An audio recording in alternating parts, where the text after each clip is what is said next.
नमस्कार, India daily live में स्वागत है आपका। मैं हूं आपके साथ अभितोष सिंह और मेरे साथ मेरी सहयोगी सोनिका भी इस वक्त यहां पर मौजूद हैं। लेकिन हमारे जो मेहमान हैं वो बेहद खास हैं। उत्तराखंड के लोकप्रिय मुख्यमंत्री पुष्कर सिंह धामी जी हमारे साथ इस वक्त मौजूद हैं। सर, इंडिया डेली लाइव पर आपका स्वागत है। नमस्कार। सबसे पहले आपको बधाई के साथ मेरा सवाल कि 3 स्टेट में जो प्रचंड जीत यहां पर मिली बीजेपी को, उसे किस तरीके से देखते हैं और आने वाले समय में ये जो जीत है कितनी मायने रखने वाली है? जो 3 स्टेटों की जीत हुई है,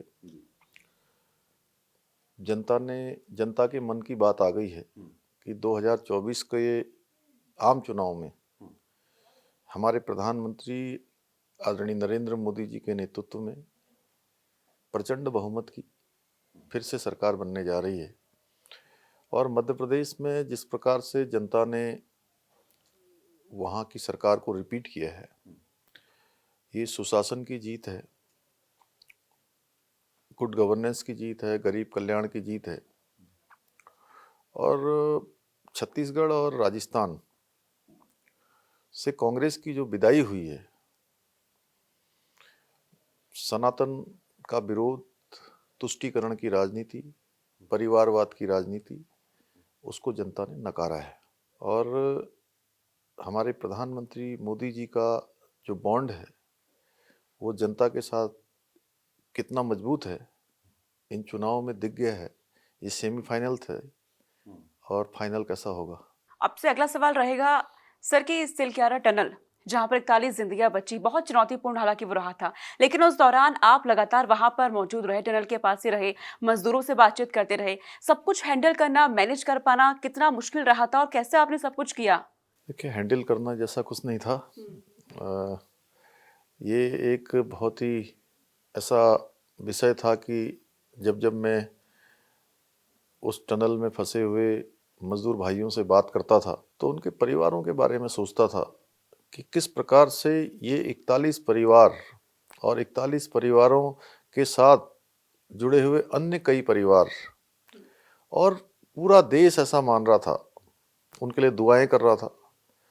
ऐसे समय में मैं राज्य का मुख्य सेवक और इस राज्य के अंदर इतना बड़ा संकट, इतनी बड़ी आपदा कि हमारे मजदूर भाई अपने ज़िंदगी की लड़ाई लड़ रहे थे, तो थोड़ा कठिन था।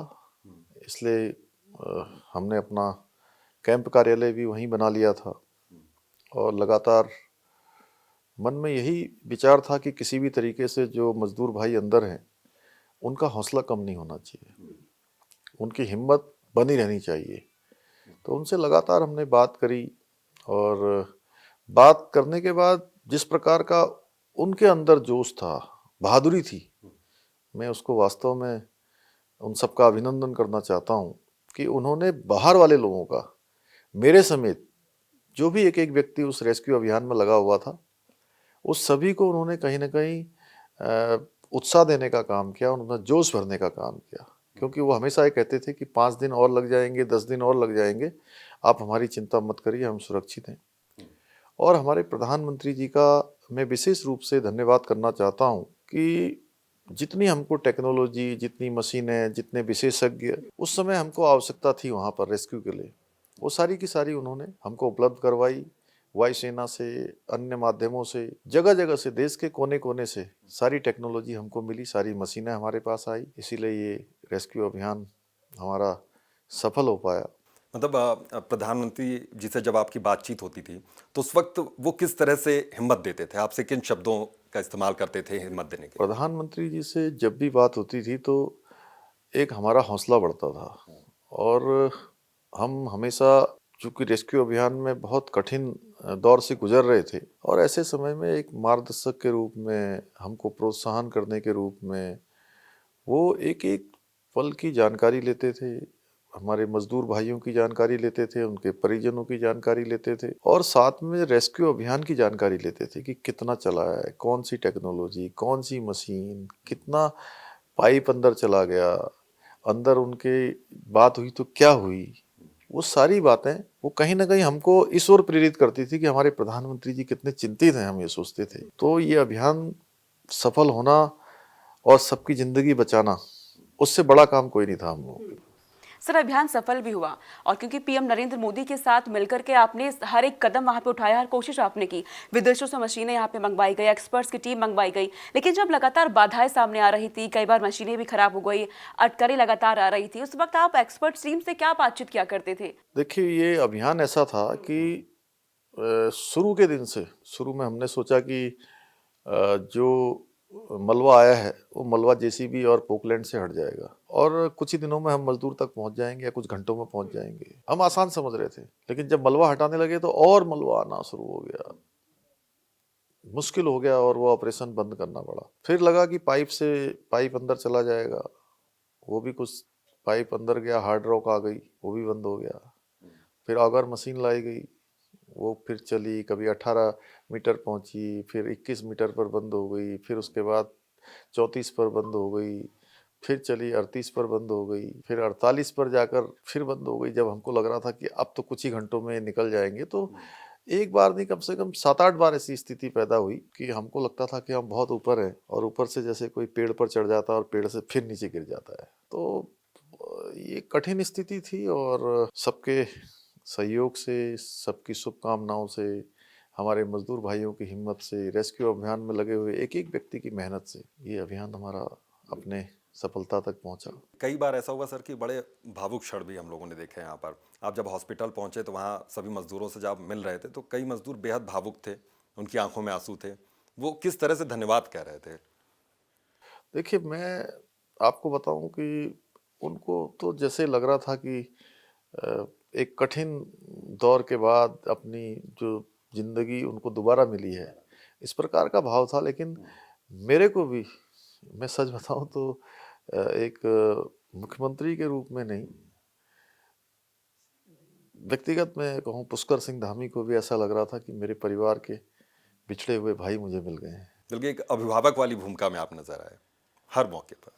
देखिए, मैं यहाँ का मुख्य सेवक हूँ और राज्य के अंदर, राज्य के लिए, देश के लिए जो काम कर रहे हैं वो सब हमारे परिवार के अंग थे। इसीलिए हम लोगों ने बहुत सारे जो पर्व आए बीच में, वो पर्वों में भी शामिल नहीं हो पाए, कोई त्यौहार भी हम लोग नहीं मना पाए। इतने संकट में जब हमारे भाई जो हमारे लिए काम कर रहे हैं वो संकट में हैं, उनके परिवार के लोग संकट में हैं, तो ऐसे समय में हम लोग कैसे सामान्य रह सकते हैं। और वो भाव मैं देख भी पा रही हूँ आपके चेहरे पे इस वक्त भी है कि आप अंदर से जो महसूस कर रही हैं, हालांकि वो शब्दों में बयां कर पाना आपके लिए मुश्किल होगा सर, लेकिन उन दिनों में आपकी जो भूमिका रही वो बहुत ही ज्यादा हर किसी ने देखी भी और समझी भी। और आपने कहा कि त्योहार वो मना नहीं पाए थे क्योंकि दिवाली के समय से ही वो टनल में फंस चुके थे। उसके बाद आपने उनके साथ मिलकर सेलिब्रेट किया, तस्वीरें भी सामने आई थी, हमने देखा भी था आपने उनके साथ मिलकर के त्योहार फिर से मनाया।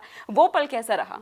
वो सच में इतना बड़ा त्यौहार था कि मैं समझता हूँ कि मैंने जितने त्यौहार मनाए हैं उनमें सबसे बड़ा त्यौहार यही था मेरे लिए। मैं भगवान का और हमारे प्रधानमंत्री जी के आशीर्वाद से, भगवान की कृपा से हम लोगों को ये दिन देखने को मिला और हमारे मजदूर भाई अपने घर में आए, हमारे पास आए, अपने परिजनों के पास आए। पूरे भारतवर्ष के लोगों ने, सच बताऊं तो दीपावली हमारी 12 नवंबर को थी और 28 नवंबर को फिर से दीपावली जैसा माहौल था पूरे देश में।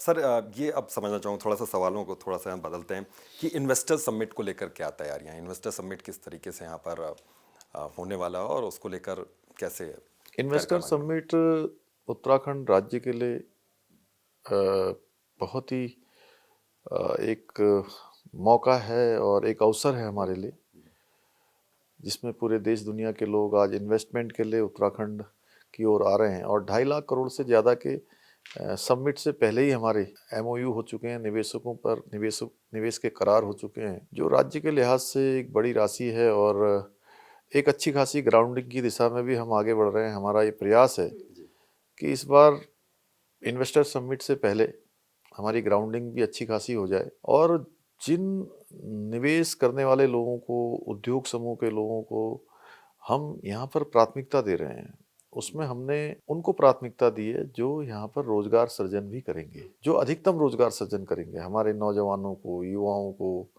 जो रोजगार देने का काम करेंगे, उनको हम भी यहाँ प्राथमिकता देंगे। अभी बहुत सारे MOU अभी हमारे आने हैं, उनका सबका आकलन कर रहे हैं, बहुत सारे हो चुके हैं और काफ़ी सारे प्रस्ताव भी पेंडिंग हैं हमारे। और हमको लगता है कि सब अच्छा होगा। इस बार आप देख रहे होंगे एक अच्छा वातावरण यहाँ पर बना है। देहरादून में आप आए होंगे तो आपको देहरादून भी बदला हुआ नज़र आ रहा होगा। बिल्कुल, बहुत खूबसूरत हमने देखा जब हम आ रहे थे, बहुत खूबसूरत शहर है सर। और लेकिन क्योंकि इन्वेस्टर समिट की यहाँ पे बात हो रही है, आप देश के लगातार औद्योगिक समूह से मुलाकात कर रहे हैं, बड़े बड़े व्यापारियों से आप मिल रहे हैं, उनसे क्या अपेक्षाएं आप रखते हैं उत्तराखंड को लेकर? नहीं, सभी इन्वेस्टर समूह से, उद्योग समूह से अ, और अलग अलग सेक्टर के लोगों से हमने मुलाकात की है और B2G मीटिंगें भी करी हैं और रोड शो भी किए हैं। तो सभी ने उत्तराखंड आने की इच्छा व्यक्त की है। हमारा तो यही है कि सब लोग उत्तराखंड में आएँ। एक अच्छा निवेश का यहाँ वातावरण है, अच्छी कानून व्यवस्था है और उद्योग समूह के लिए हमने 27 नई पॉलिसीज बनाई हैं। बहुत सारी पॉलिसीज को बदला है, कुछ पॉलिसी में संशोधन किया है और लैंड बैंक बनाया है और एकल खिड़की जो व्यवस्था है, सिंगल विंडो सिस्टम, उस सिंगल विंडो सिस्टम को भी हमने और अ, व्यवहारिक किया है और सर्विस मैनेजर भी इसमें हमने नियुक्त किया है जो 5 करोड़ से ज़्यादा के इन्वेस्टमेंट करेंगे, उनको लाइसेंस, उनको अन्य जो सुविधाएं हैं, नो ऑब्जेक्शन सर्टिफिकेट जैसी जो चीज़ें हैं वो उनमें सहायता करेंगे पूरी तरह से, डेडिकेटेड एक मैनेजर के रूप में। तो ऐसे बहुत सारे काम हमने यहाँ पर किए हैं और ये काम हमने जब हम destination Uttarakhand global investor summit करने जा रहे थे उससे पहले ही हमने ये सब तैयारियां की और इन्वेस्टर से तो हम लोगों ने अनुरोध करा ही है, सबको आमंत्रित भी किया है और सबके अनुरूप जो है नीतियां भी बनाई हैं। तो इसलिए हमारी उनसे अपेक्षा है कि आएँ और अपने यहाँ पर उत्तराखंड में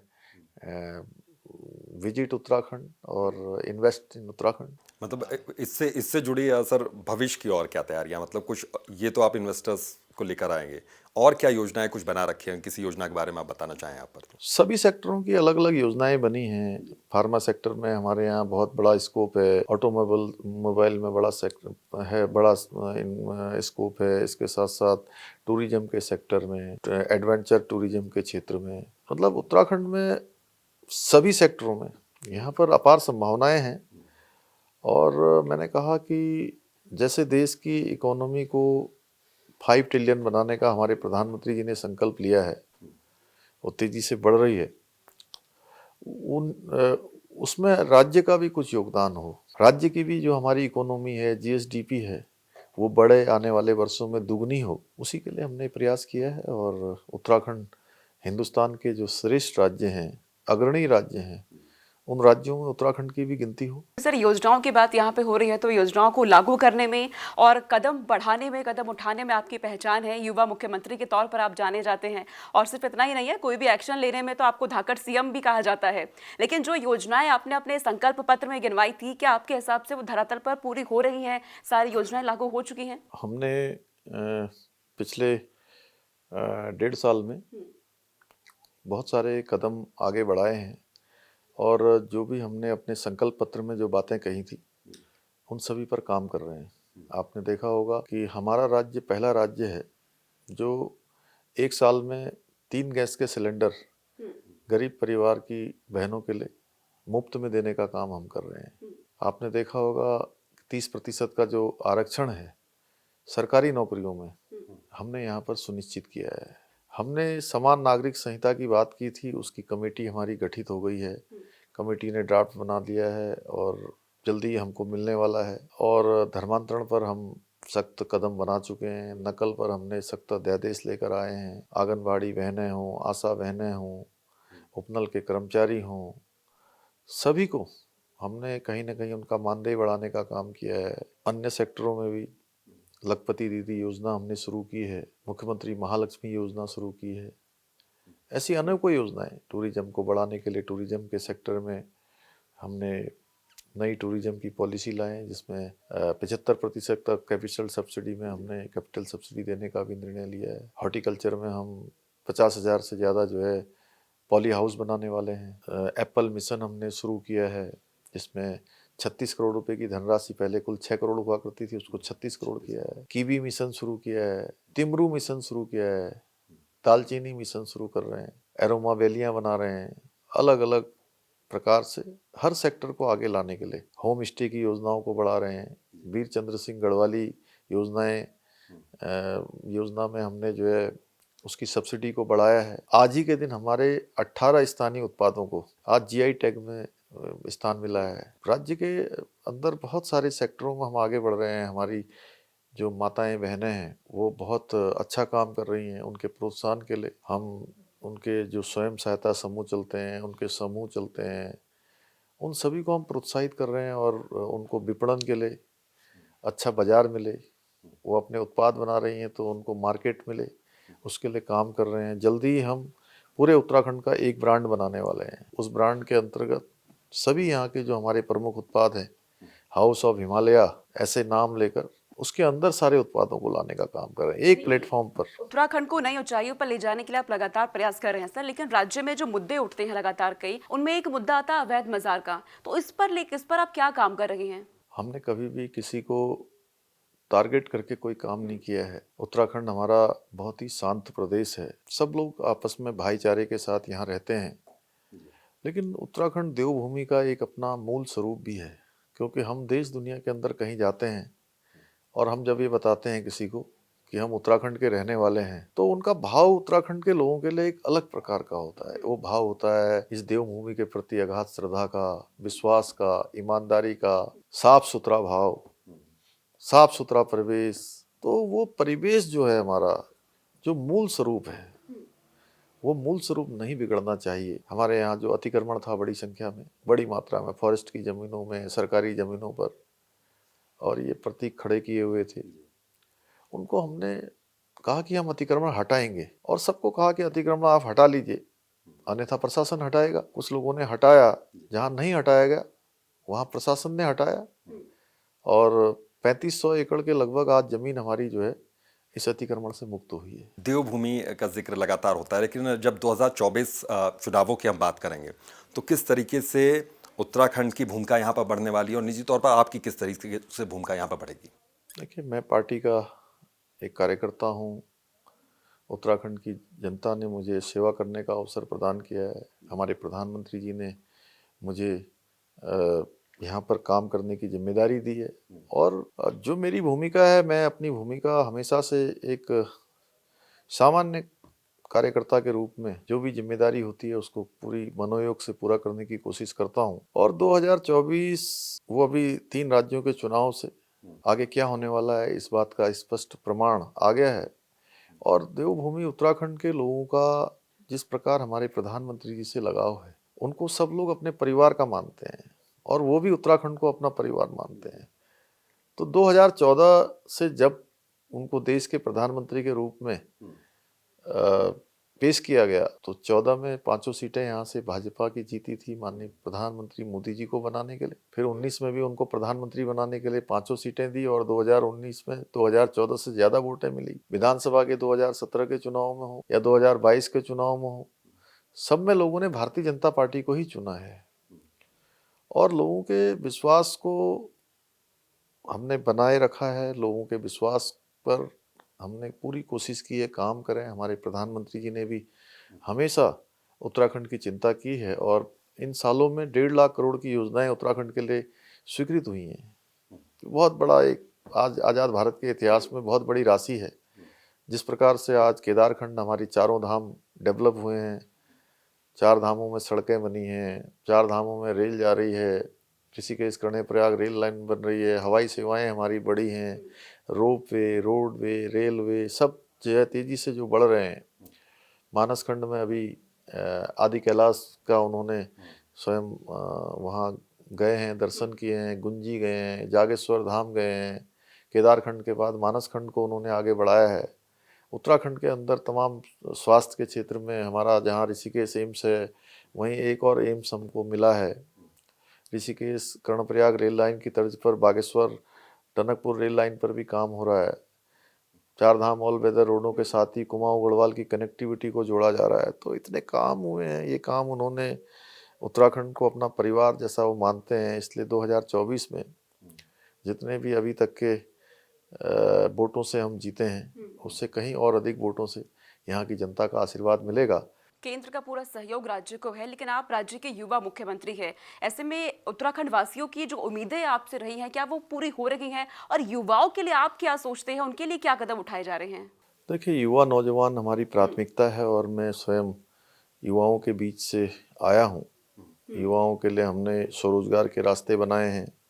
यहाँ की जो भर्तियों में नकल होती थी और वो नकल के कारण से ईमानदार और मेहनती परिश्रमी जिनके अंदर योग्यता, क्षमता, प्रतिभा होती थी, उनका नंबर नहीं आता था। कई बार परीक्षाओं में कई सालों से भाग लेते थे। इस बार हम सख्त नकल का अध्यादेश लेकर आए। उसके कारण से आज सभी योग्यता, क्षमता और प्रतिभा वाले युवा नौजवान भाई बहन, अब उनका सबका नंबर आ रहा है। उनके अंदर एक विश्वास का भाव पैदा हुआ है। और जो हम रोजगार की भी योजनाएं बना रहे हैं, उसके पीछे भी हमारा हेतु यही है।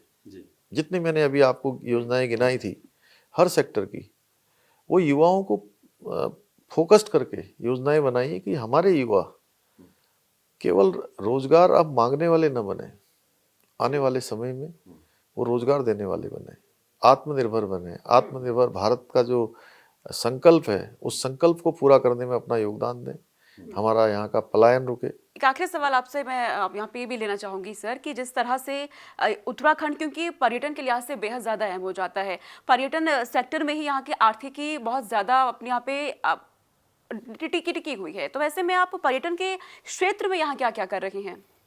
पर्यटन के क्षेत्र में हम पर्यटन के लिए यहाँ नई पॉलिसी लाए हैं। हम होम स्टे बढ़ा रहे हैं, यहाँ सड़कों का अच्छा निर्माण कर रहे हैं, अच्छे होटल बना रहे हैं, अच्छी एयरपोर्ट बना रहे हैं, हेलीपोर्ट बना रहे हैं, अच्छे अच्छे डेस्टिनेशन अभी बना रहे हैं। और उनको जैसे हमने ऋषिकेश हरिद्वार गंगा कॉरिडोर बना रहे हैं, हरिपुर घाट बना रहे हैं, केदारखंड की तरह मानसखंड को भी मानसखंड मंदिर माला मिशन बना रहे हैं, एक दूसरे से कनेक्टिविटी को अच्छा बना रहे हैं, तो आने वाले लोगों को यहाँ सुविधा मिले, वो सब काम कर रहे हैं। और उसी का परिणाम है कि हर साल आने वाले तीर्थ यात्री हों या पर्यटक हों, वो कई गुना उनमें बढ़ोतरी हो गई है। 56 लाख इस बार 4 धाम यात्री आए हैं, पर्यटक कई गुना बढ़े हैं, कावड़ यात्री हमारे 4 करोड़ से ज़्यादा आए हैं।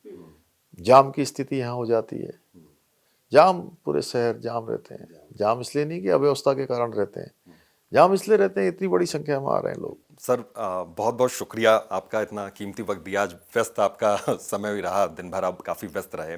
आपने अपनी योजनाएं गिनवाई। उम्मीद करते हैं कि जो दर्शक हमें सुन रहे हैं वो भी यहाँ पर आएंगे और पर्यटक के क्षेत्र में किस तरीके से यहाँ पर बढ़ोतरी हो रही है, काम बढ़ रहा है, वो भी यहाँ पर अब देखेंगे। सोनिका बिल्कुल, तो उत्तराखंड के मुख्यमंत्री को यहाँ पे सुन रहे थे किस तरह से उन्होंने उत्तराखंड को आगे बढ़ाने में काम किया है।